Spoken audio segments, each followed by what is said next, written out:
science of turning fiction into fact. Sometimes kind of real architectural life interferes with intellectual architectural life. There is no such thing as architecture.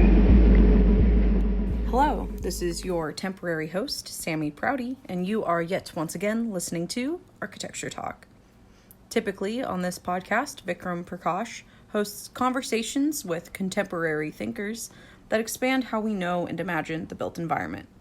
However, this week, we continue our Editor's Choice Summer Series, during which we are putting some of our favorite conversations in conversation with one another, with the hope that these abridged pairings reveal something more about the ideas discussed than either conversation could alone. Our second pairing brings us to the intersection of architecture and film, as we investigate how intimately these disciplines are interwoven in the contemporary art and practice of storytelling. We will revisit our conversation with Nicole Huber on architecture as the unfinished story, which is episode 36, as well as our conversation with Yomi Braester on cinema, new media, and architecture, which is episode 28. We will begin with our conversation with Nicole, in which we discuss the critical relationship between architecture and fiction, and how this relationship creates a space for transgression in our imaginations of the future. Here we go. Hi, Nicole. Welcome to Architecture Talk. Perfect. Yes. Thank you very much for your invitation. Glad to be here. So you describe architecture as fiction making in your syllabus on architecture and fiction. As imagining worlds. As imaginary, yeah. As imagining worlds. Yeah. And I think, just to, let's say, imagining worlds, imagining alternative worlds. Alternative worlds, yes. Yeah. Or a world, or desired worlds, or desirable worlds. Yeah. I think that, obviously, I think that there's a biographic just reason for doing that, right? But at the other side, there's also What's the biographic reason? What do you mean? That I was always attracted to storytelling. It was always much more about the stories behind that can be generated by spatiality, rather than the space in itself, or rather than the architecture itself. Right? I was never attracted to an architectural location in itself. What about construction? Were you ever in the object. Yeah, right? the object and how to make it. Exactly, right. And the detail and whatever. Rather, you're always interested by the story. It was rather about the story. The Do you remember like a deep, old story from your childhood that really stayed with you? From my childhood? Anytime. There I would have really to dig down. But one story that I clearly have in mind that's really just also beautiful, where I actually also came back to architecture, because I had a phase where I was really interested in urbanism. The urban and the architectural. Yeah, the architectural project was not of my interest. And that was also in Paris. Being in Paris, and also with a couple of colleagues from Spain, from the US, and obviously from France. And there was one colleague who absolutely wanted to see Oscar Niemeyer's Siège Communiste. So the communist in the university. The seat. Oh, communist seat. It's the seat of the Communist Party. Okay. And it's this kind of boomerang shaped. Yeah. And his French was not particularly good. So I said, okay, let's just go in and just see whether we can take a look. Yeah. And so we went in. And it was completely deserted, Yeah. And there was basically nobody there. Yeah. And that was also clear, So we asked whether we could take a look, and then this woman, she just looked at her calendar and said, well, I've been pretty busy, but there was nothing there. But we got then an appointment for the next week. So we went in. And she showed us around, and so we took a look at all the offices and the rooftop and the like, and that it just really reminded me of Solaris, right? Solaris. Yeah, Stanley Kubrick. The movie by Tarkovsky. Tarkovsky's Solaris. Yes. And so it really is about this kind of dream world of a completely, of basically futurist past that has aged. So the office were in a complete mess, and they were also abandoned. There were not a lot of people walking around. Right. And their conference hall was also, it's normally also used for fashion shows now and the like, because it's not. Yeah. And there it was really this kind of that sense that actually the key to architecture is the imaginary, is then the relation to narratives, to stories, and in Solaris, I'd say also just the yearning that is related to that, Yeah. storytelling. Yes. So what do you think all these films that you have listed here, which of these films is instructive here? Mad Max? Fury Road? Blade Runner? Yeah. Here, let's go through your films. It's your architecture and fiction syllabus. You've got Mad Max, Fury Road, the Western, Paris, Texas, the road movie, Chinatown, neo-noir, Blade Runner, science fiction, Get Out, horror. I don't know this movie, so that's the one I'll confess I have no idea what it's about. Pan's Labyrinth, fantasy, The Party, playtime, comedy. That's it. Yeah. So which of these movies do you think is the most interesting narrative to access, to enter into our times today, and to think about a new architecture for the future? Well, when I was writing that syllabus, which is now a year ago, I thought it was Mad Max. Mad Max, And which we loved, we saw together. We saw together, exactly, and which was also then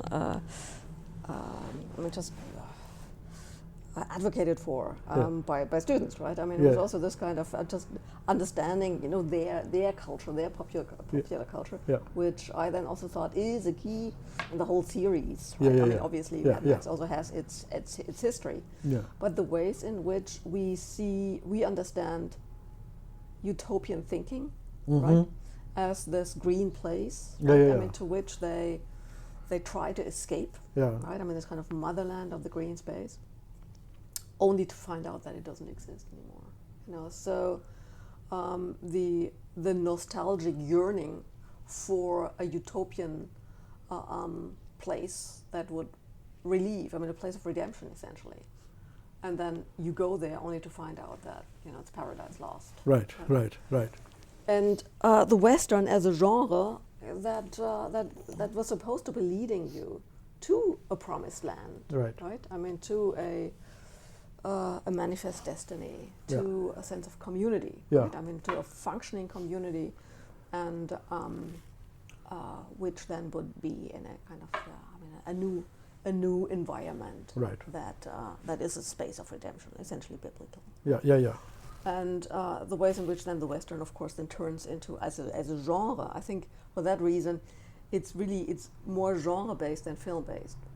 Right. Obviously, I have my favorite films, but it was always how can you abstract it into different promises or different forms of storytelling.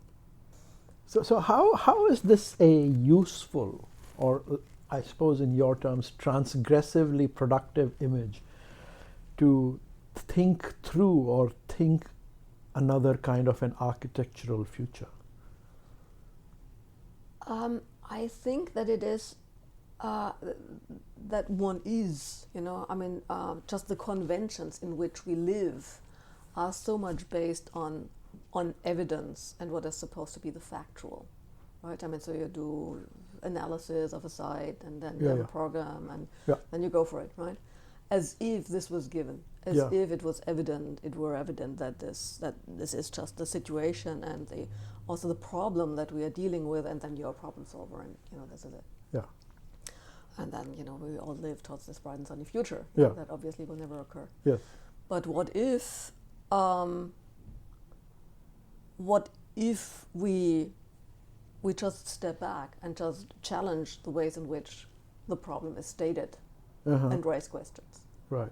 And this is then, I think, what comes out in these films is that it doesn't have to be necessarily so. You know, we all start in this situation of apparent, you know, reality or apparent situation, and then we have to find out that actually things will not turn out the way in which you expected them to turn out. Yes. As a personal biography, as the trajectory of a personal life. Is that what you mean? I think it's a personal life as well as then cultural lives, you know, Yeah, as well as, I mean, just the life of all of the dreams of modernity. Yes, right? of course. That then turned into essentially nightmares. Right. You know, Silent Spring and the like, right? I mean, Yeah. Rachel Carson. I mean, it was just, these were, well, you know, I mean, the promises are just, it's not that they don't come true, but it's worse, right? I mean, it is really about the destruction, right? A destruction. And this is then where utopia turns into dystopia. The danger with utopian thinking is not, I think, is not to get into the object of this is what the concrete utopia is supposed to be, but rather stay in this process of continuously using thinking to transgress, to think beyond. So let's turn to transgression.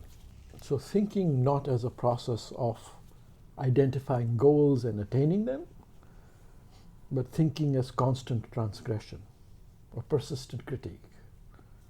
What's the point if you're not going anywhere? You are going somewhere, but it is, I think it's continuously revoking or challenging what seems to be given. So, and you know, that's also, it's not now based on, that's now biographical. I was always attracted by the provisional.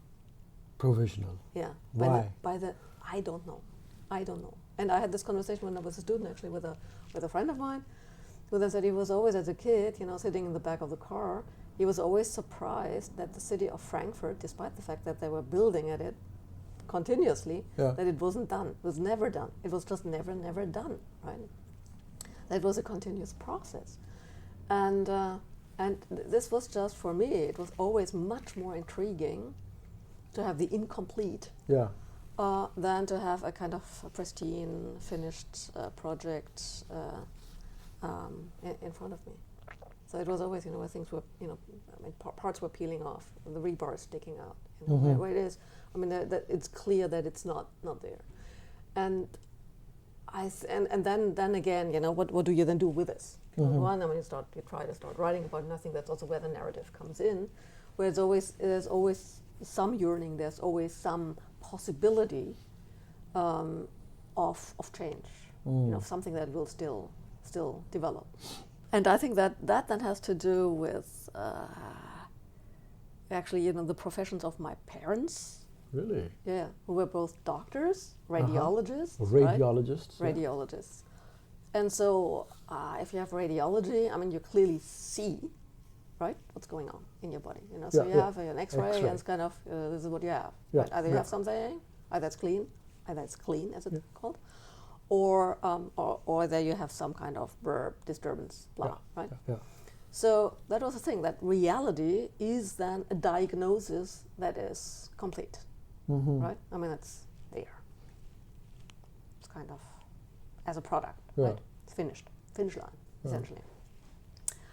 And in contrast to the diagnosis, I mean, here's the problem, verb, you know, diagnosis, how do we resolve it, right?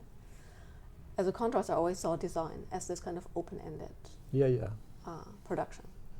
And I recall there a conversation with my mother, actually, you know, who at some point asked me, you know, why the hell are you, you know, and your peers working for an entire semester on a project? You know, I mean, can't you just understand it, do it, done. Solve it like in a Solve it. couple of days. Yeah, exactly right. It's like a diagnosis. Use a computer. And that's what she said. It's kind of, well, I looked at the stuff. Just you look at the X-ray and you say, this is it. You have your diagnosis. You're done. Yeah. Period. Right? And why? Why is it? Why isn't it the same way? Why Yeah. don't you have the object? And it's kind of. And I said, yeah, because it's a design process. It is open-ended. It can always be changed. Yeah. Yeah. So when you look at Liebeskind or Scarpa, obviously, Scarpa, you as far as I know, you always had to, pull the plans from underneath his pen in order just to get something done, Right. Because it would just never Never be done. Never be done, right? And this understanding, I think, of reality is that's also where you start looking for, let's say, inspiration that is similar to it. And this is where I then started to become interested in Ernst Bloch's work, so the German materialist, Marxist philosopher, who was obviously, active in the 1920s, and then had to go into exile, as a Jew, and obviously then also a communist, and then came back to Germany. And who, when he was, who wrote about the spirit of utopia, and then when he was during his exile in the 1930s in the United States, then wrote the manuscript, what he called Dreams of a Better Life, which then became the Principle of Hope, right? And then published in '54. And what he there describes as the now. So the present, right? And the present, the notion of time, not as something that is now and then gone, right? And it turns into the past. But the present is always pregnant with the not yet. Right. The not yet. And the past. And the past, yeah. But particularly, in his sense, particularly also then the future. The not yet being, the not yet conscious, the not yet having, the not yet, that has not yet become. Right? And he felt that this comes out in daydreams, in pulp, right, in fairy tales, in detective stories. It was this kind of impulse of something that is, of searching for something that is missing. And this is what interested him, is this lack. I'm not in a Freudian sense. Yeah. I was not interested in Freud. But rather in something that is for a community lacking. So he just Always lacking. Always lacking. Yeah. And always possible. And always possible. So what he was looking for is really he was looking for the possible, and obviously the challenge was then how to turn the abstract utopia into a concrete one. But it was always something is missing. So what is missing as a continuous process? And that did not only then relate to subjectivity, just the way in which you understand your own being and your psychology, right? But also materiality. So he understood the world as a world of continuously becoming, as a process. Right? And I think that this is interesting to think of reality not as something that is given, and either we can see it or we can't. Right. Either we can define it and understand its rules, or not, but something that is also in itself incomplete. Right. So it's basically an ontology of incompleteness, of the not yet. Right? And that is how this philosopher Slavoj Zizek has also interpreted it, and I think that is an interesting way to look at reality as something that is in itself a process. And architecture as the not yet, not complete imagining process. Yes. And the city as the same thing. Absolutely, and that is where the biographical again comes in. When I came back, I returned from Paris to Berlin, Berlin was so in the 90s was informed by a form of planning that had this image of the so-called European city. Right, As right, a city right, that right. is purely formal, right? I mean, so you Yeah. have clear edges, a clear boundary. Yeah. The city as form, right? Yeah. And obviously, I mean, the city that they loved to hate was their sister city, Los Angeles, right? As they completely fractured. Yeah, Yeah. yeah. I mean, so it was a sister city, but it was just continuously kind of seen as the anti-example. The Yeah. anti-utopia was Los Angeles, right? Yeah. And Los Angeles, as being that city that just continuously transformed, right? And its theoreticians, I mean, or geographers, so Ed Soja, Mike Davis, obviously Michael Deere, they understood the city as a continuous process, right? I mean, space is always about obviously activity and about And the constant potentiality. upsetting and constant transformation. Exactly, and that's And also constant innovation. yeah, and that's also where it's really interesting how also then professions changed, because both Michael Deere and Ed Soja were planners. Yeah. And Ed Soja then also told that story that as a planner, you just did what you have to do, and then they turned around. It was already done, by developers. So Right. basically the object of your desire was gone, right? Right. So this is why he turned into a geographer who simply just describes the changes, and then also said, you to continuously have to re-investigate the development of the city. But what was interesting also in their work, I mean, particularly in the work of Mike David, is that he understood his own writing, so the city, of course, Yeah. as neo-noir, right? I mean, so he really, I mean, was impacted then by Chinatown, Right. Roman Polanski's film, and Yeah. just said, well, and it was then also described as the surrogate city, right? As the surrogate history of the city, right? Yeah. Is then Chinatown. So are we able to actually, understand history as also in a critical sense, but even in the critical sense, as a critical history that was then that way, or is it also a narrative? Is it also a genre, right, that we are using? This is now also this is formulated by a philosopher called Armin Avanesian, German philosopher, somehow also other identities, right? He is of the opinion that our whole notion of time has changed through the processes of digitization. So that essentially the whole linear time from past, present, future, right? I mean, you analyze the past, this explains you the present, and then you extrapolate into the future, Right. has changed through algorithms, which then means that you have a preemptive medicine, you have a preemptive policing, Yeah. you also have just a preemptive economy. Where the in colonialist power is big data. It's big data, exactly. And of course then also the nation states and obviously the companies that come along with it.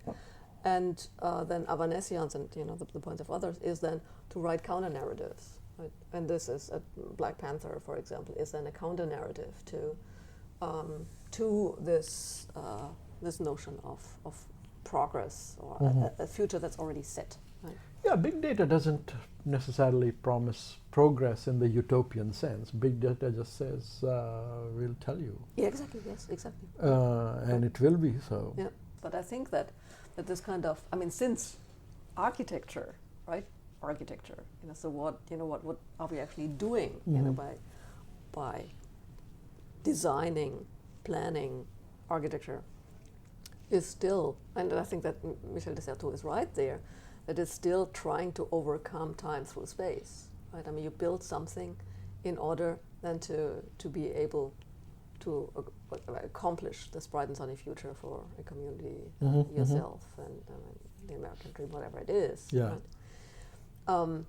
And so, how can we then rethink this notion of the future? I mean, as again, counter futures. So how do we do that? I mean, I guess one way is to head out to Mad Max world. Or what other ways are there? Can you drop out of our digital future? Yeah, that's the question. I mean, or can you also within the digital future somehow Transgress? transgress. And this is, I think, also where the students come in, because they're nonetheless a different generation. They have completely different culture. We have so many Asian students, I mean, it's just that completely different understandings of what, let's say, that reality is. What if I said you're too optimistic about the students? I think it is. I mean, that is absolutely possible, but there are always surprises. Yeah. And I think to be open, just to again, have it not as a top-down, top-down teaching thing, but rather a kind of a discussion and just seeing, what's possible. And that you yourself also challenge your ways of perceiving, what's kind of doable, what's convincing, what's not convincing. That it really becomes that it becomes a discussion. And obviously, there we get into pedagogy and how do we actually. I'm trying to get back to the sort of pathways to contemporary, transgressive, conceptual, architectural pathways, if not projects, through film, maybe. Well, one way I think again, is to rethink time as more as a simultaneity of past, present, and future. But again, what if we somehow spatialize times, and that also through design, and not in a kind of postmodernist sense, but rather as an understanding of different realities and relationships. And I don't know exactly, what that looks like, and this is also why I essentially gave the students that assignment, I mean, just to see what kind of sense they make out of it. And as references, I mean, I just gave them the URLs to Wangechi Mutu's work, to Andy Everson's work, to the work of Jean-Michel Basquiat. Yeah. And I mean, just to see, what. It's a search, I mean, that's the thing, it's the inquiry. It's a search, it's an inquiry. And I think that also comes back to the whole notion of architecture that we have, right? I mean, when I asked you at some point what you think architecture is, and you said it's a conversation builder, then it's also just an ongoing project. Yeah. Right? And I would say it's about ways of life, right? Which are also open-ended. Right. It's architecture talk. Exactly, yes. It's architecture talk. Right. Yeah. Well, that might be a good place to stop. Thank you for being on Architecture Talk, Nicole. Okay. Thank you for your invitation. Nicole describes all of architecture as being impregnated with the not yet. Architecture, as in film, tells the story of a single imagination in a single moment in time. Film, however, becomes especially vital to storytelling as a space for thinking, imagining, and critiquing, as fictional space offers infinite possibilities that are easily lost in reality. Now, as we move into our conversation with Yomi Braester, we will expand on this idea by digging into the powerful role architecture plays in anchoring these stories and the lives of their characters. As Nicole briefly discussed at the end of our first conversation, our data-driven future makes fiction a critical medium of transgression. But as Yomi introduces issues of agency in new media practices, the role of both creator and participant viewer start getting messy. Here we go. So, Yomi, you've been working on cinematic thinking, cinema critique, cinema studies. In particular, what do we call it? Hong Kong cinema, Asia cinema, China cinema. Been writing about that for a number of years. And more recently, you have got into cinema and new media and the confluence of those things. And in your recent publications in particular, you have worked to integrate, interrogate, and critique the relationship between cinema, new media, and the city. And included in the city, I will assume, implicitly and explicitly ideas about architecture and space and architectural thinking. So, I suppose to start off, what do you think really is the best way to make a bridge between cinematic thinking and architectural thinking? Where do you think that might exist best from your perspective? Well, one way to think about it is that I'm not even sure I know what cinema means or that cinema exists. Okay, there is a sense that we somehow intake images, and for material reasons, mostly about projection technology, but other technological issues as well, we tend to think of certain images as cinema. Right? At the same time, we also move in space, and we think of that man-made space as architecture. Right. But for me, it's all part of a bigger question, which is how we conceive of our world through images. And when I say through images, I'm thinking of regimented images as the screen or the building, but to some extent I think these are artificial distinctions.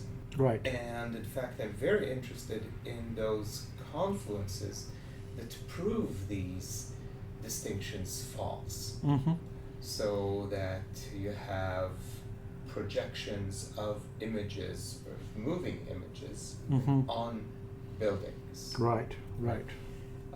You have buildings that are already designed from the start to function as screens.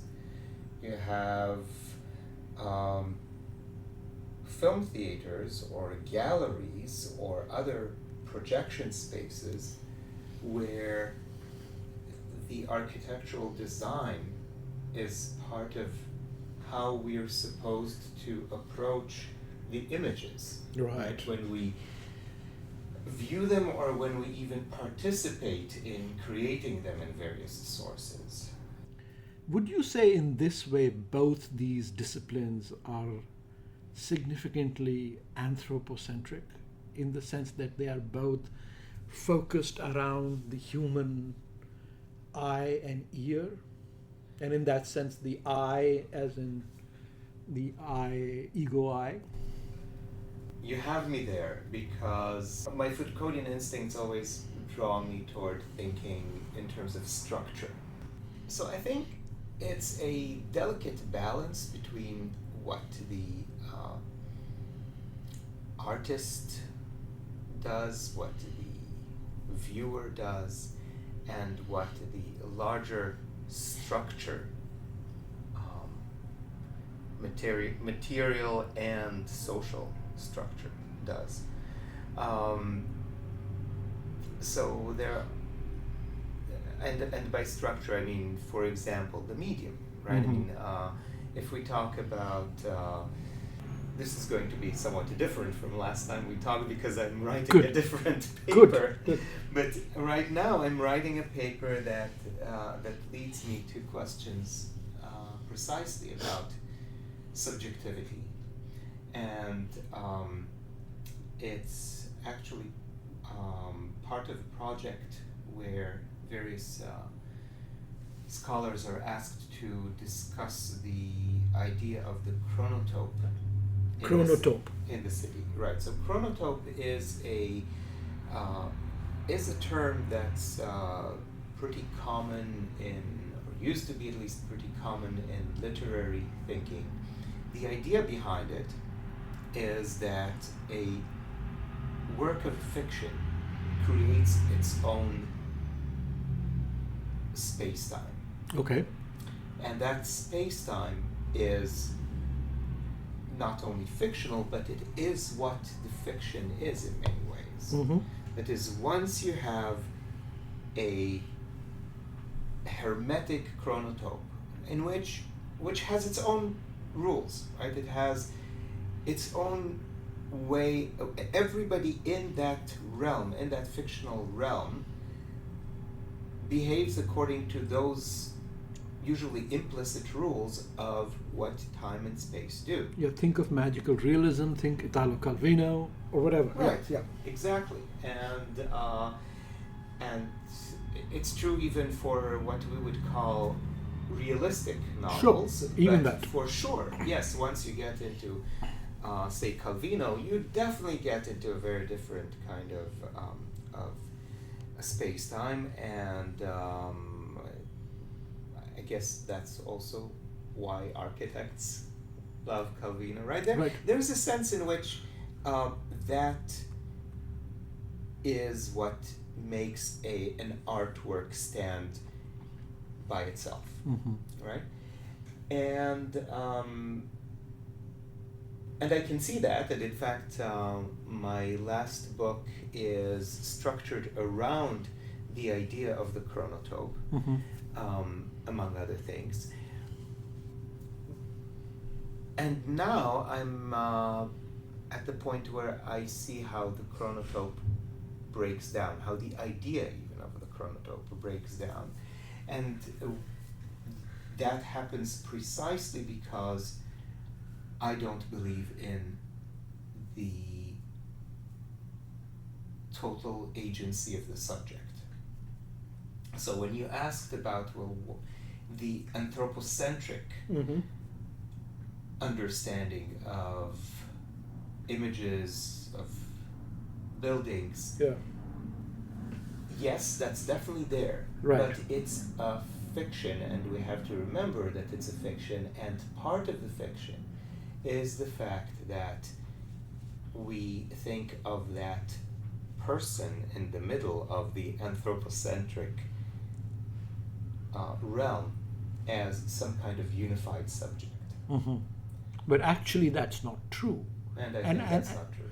And one can, I think what I am hearing you say, and what I would be very interested in, I think I agree with, is that in fact one can say that the work of making architecture, like the work of making, good cinema,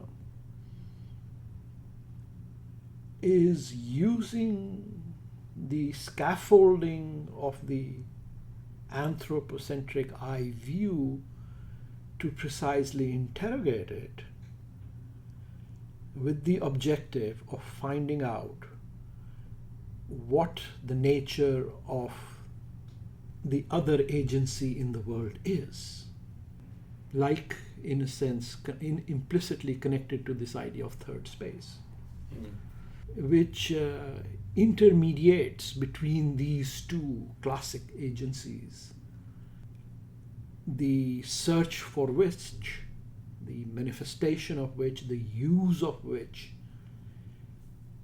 one can argue is the work of, is the interest of interesting architecture and cinema. Think of Tarkovsky. I mean, that's how I see Tarkovsky. Yeah, I think, when you talked about the scaffolding working against itself, so to speak, working Yes. against the medium, Mm-hmm. I think that at some level, this is still very much a modernist critique, Mm-hmm. in the sense that, well, not in the sense of the sovereign subject, which Mhm. I think remains part of the equation in most modernist formulations. But let's return to Tarkovsky and his interrogation, from what I understand, of the nature of the spiritual in a modernist way, Mm-hmm. where spirituality is obviously not handed over to, resurrection or sort of simple miracles. I mean, that's not authorizable. But that nevertheless,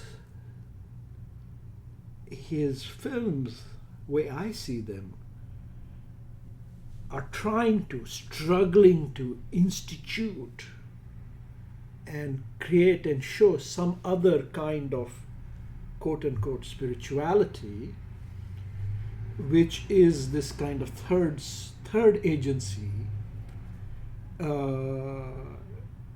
in a way that seeks to establish an alternative relationship between the fiction of human subjectivity and the presumed absolute otherness of nature. And to me, that's fascinating. And why I'm thinking about it is because where you started, this idea that actually both the cinematic imagination and the architectural imagination can be said to be both dedicated to and part of a interconnected singular work, which is all about describing, knowing, locating, and actuating what it is to be alive in the world. That brings me back to the question of the chronotope. Yeah. I have some thoughts about Stalker. We may want to go there later, but I guess there is no getting away from the last scene in Solaris. Yes. And in which, as they leave the ship, can you just quickly describe it? Right. So what happens is at the very end, Yeah.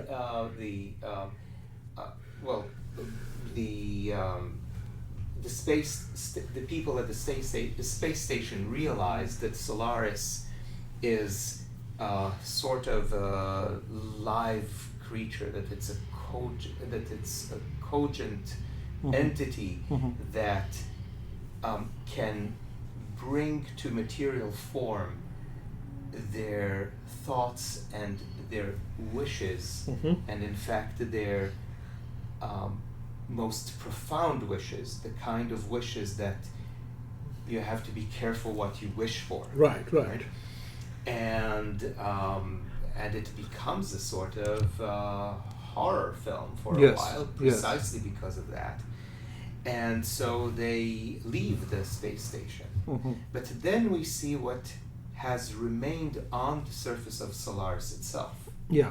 And Solaris, it turns out, has built on the planet a replica of the protagonist's childhood home. Right? And with the protagonist, with replicas of the protagonist and his father and the people he loved, right? And I think it's very interesting that those ideas of childhood, of love, take the form of a building, Right. of the house, I see. right? Yeah. And that house then becomes an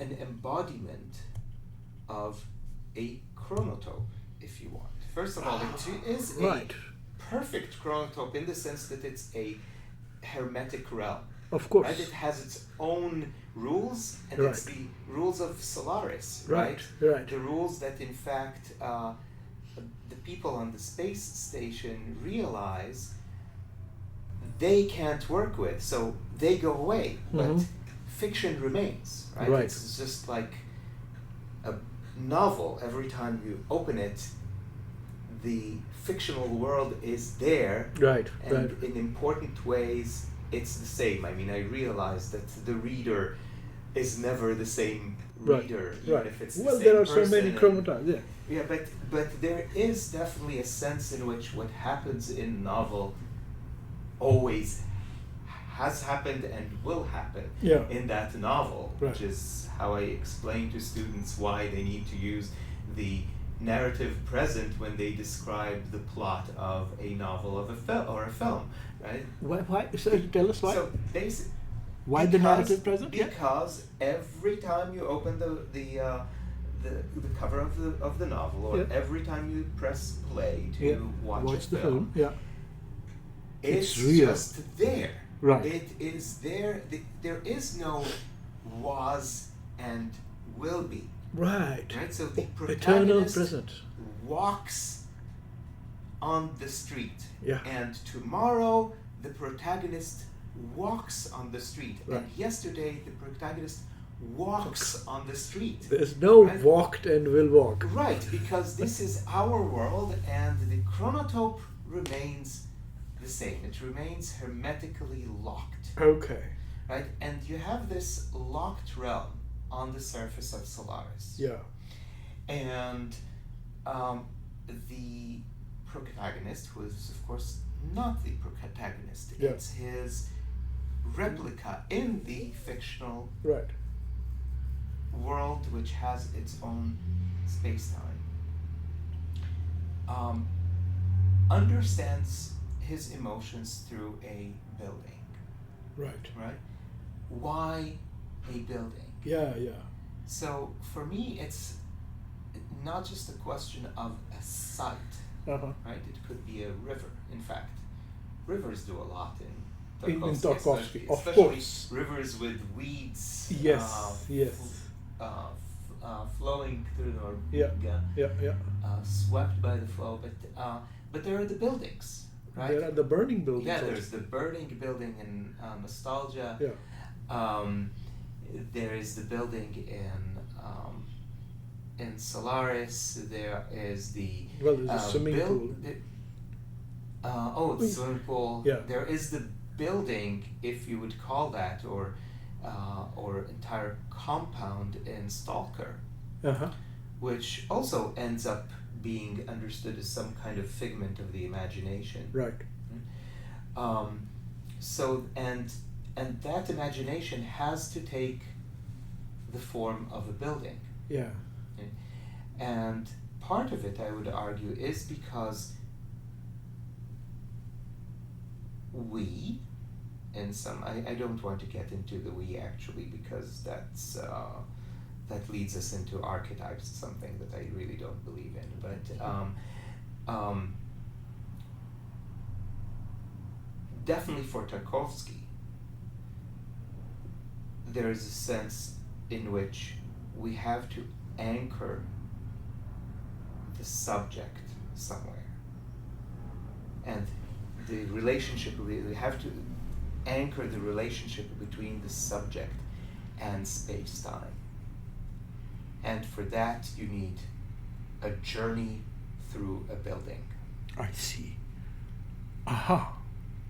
That's also how So buildings provide an anchoring role I in would the argue sort so. of eternal and never-ending multiplicity of ever-present chronotypes.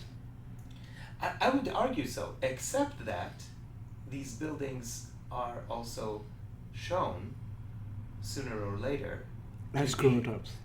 as chronicles that is as fictions, right? As fictions, as imaginations.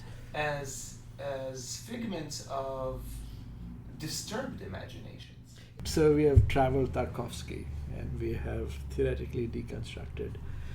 I'm going to use the architectural metaphor, spaces between cinema and architecture. But one of the things I'm really fascinated about, of course, is your work in Asian cinema. I suppose in particular Chinese and Hong Kong cinema. And you have written, you introduced me to Wong Kar-wai.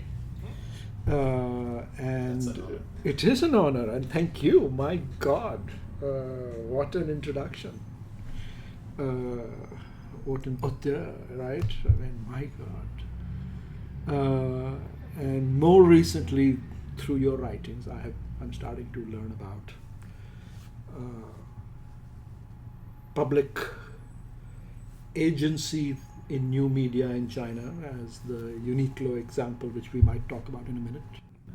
And so, it's unavoidable for me to miss this very provocative incident, which you covered in one of your papers, in which apparently there were a couple of people who very self-consciously filmed themselves having sex in a Uniqlo, in other words, a major well-known departmental store in Shanghai, in Beijing, and then put it online.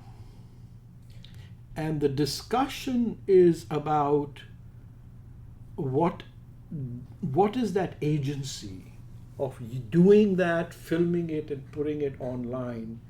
How does that inscribe agency using media in an architectural urban setting to say something? What is the point you are making there? Well, the essay is called The City as Found Footage. Found footage, yes. And we have to start with understanding what found footage is, because found footage is again about the eviscerating of agency. Mm-hmm. So it's not actually the two people who had sex who put it online. Mm-hmm. They shared it through social media with a few friends. That's it? It seems. Yeah. But then it became viral. Okay. Right? So somewhere in the process, their agency was taken away from them, right? And that's what viral media does. Right. And then that piece becomes found footage. Right. And found footage is an important building block of again, modernist cinema, or modernist art. Or modernist art, right? Yeah. Yeah. It goes back to Duchamp. It goes back to the objet trouvé, right? The found object. Yeah. And so the found footage. I've never thought that's an amazing observation, to connect viral media as a found of objet trouvé and found footage. That's great. Go on. Right. The way that various video websites work, the virality of these videos is enhanced. Well, this is what virality is. Mm-hmm. And then the question is, how do we look at the spaces that are recorded in these videos? Do we look at them as intentionally recorded spaces, the way that we think of surveillance video? Or do we think of it as spaces that are assembled using almost random trajectories, and sometimes, in fact, in art, randomizing algorithms to create a new version of what urban space is? And so that's part of what I'm talking about when I say the city as found footage. Is that what we mean when one talks about a kind of a third agency in between? I mean, we all talk about social media and things going viral. And this, I think, is a kind of an agency that can only exist in this kind of third media.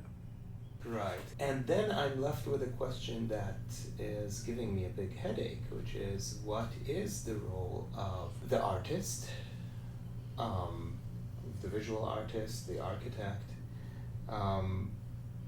And it's always tempting to say that the artist is providing an alternative vision, right? At the same time, the artist works within a structure Sure. and a visual regime and an architectural regime that's already given. And a patronage regime. Yeah. So I'm not sure what to do with that, and that's, I guess, why I go back and forth between or among architectural design, this reassemblage of found footage, artists who are very much aware of what they're doing and walking the streets with a GoPro and that or a camera that's linked to all kinds of algorithms that they wrote to reconstruct the space around them. And maybe I don't know. This is part of what I'm thinking about now, as in the paper I'm writing. Maybe that's why I'm so attracted to new media and the way that it can include randomizing effects and algorithms that are written by the artist but then work on their own, and the artist takes his or her cue from those from what the algorithm has produced, by definition as a surprise, as unintended consequences of the artist's practice. Right. That's great. Thank you for being on Architecture Talk, Yomi. Thank you. Thanks for having me. Well, that was an interesting discussion, Sammy. What do you think about the two of them? I mean, they're both talking about fiction and architecture as fiction, but what's the difference and what are the continuities between them? I think both of them have a similar understanding of the power of architecture in creating fiction. We hear about that most explicitly from Yomi in his discussion of the chronotope, how architectural space can locate us in any moment in time, in any imagined space, whereas Nicole seems a bit more interested in how that is used as a tool for imagining other futures and other ways of understanding our past as well. But I think they might start to contrast more when they start looking at the more immediate future, new media and big data, and how those things are influencing the way that we create these fictions. The process by which fiction is made, I think, is where things get a little more complicated for the two of them. So as a new age, new era millennial, as a product of the new data, big data civilization, what do you think of their influence on architectural thinking, keeping our two guests in mind? I mean, what is your feeling about this? Well, I really understand Nicole's concerns with big data sort of collapsing our future by trying to predict it, and trying to be ahead of future. And so much of contemporary, I guess, architectural practice is based on that, by trying to predict weather patterns, capacities for buildings, program, when all of that starts to shape just how architecture is practiced. It becomes a little more unsettling when you start to think about it within this context. It seems like it's just, yes, this is so logical. Of course, we would want to try to predict these things so we can be more efficient. But I think if you step back a little bit, that becomes something that's a little more problematic than we're often willing to discuss. Does that encourage you to unplug? Yes and no. Because I still think, at least the way that I have curated my media experience, Yes. The internet is full of incredibly inspiring new future imaginations that perhaps are less big data oriented, more imaginative, taking advantage of new digital art tools. But at the same time, much of that could be found footage. So then we find ourselves in Yomi's paradox of sort of who is creating those spaces and where did that imagery come from, which is something that I don't usually think about when I'm looking at the digital collages that I like to check out on Instagram, that I make myself at times.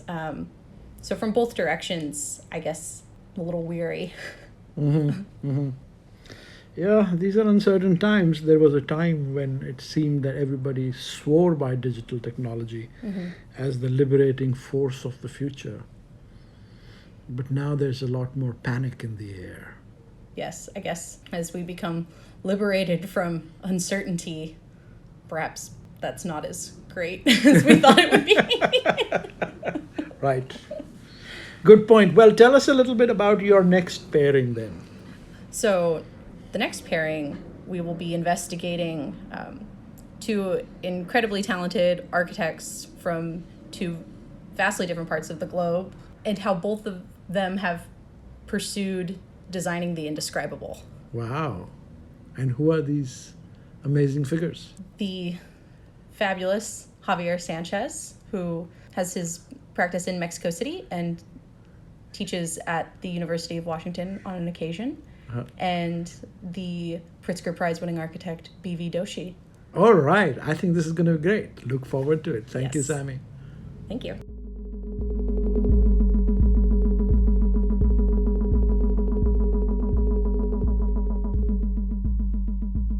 Thank you for listening to Architecture Talk. This is Vikram Prakash, your host, and our producer is the one and only Sammy Prouty, a graduate student of architecture here at the University of Washington in Seattle.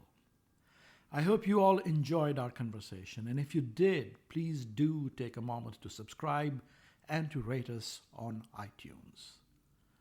See you next time. Take care. Goodbye.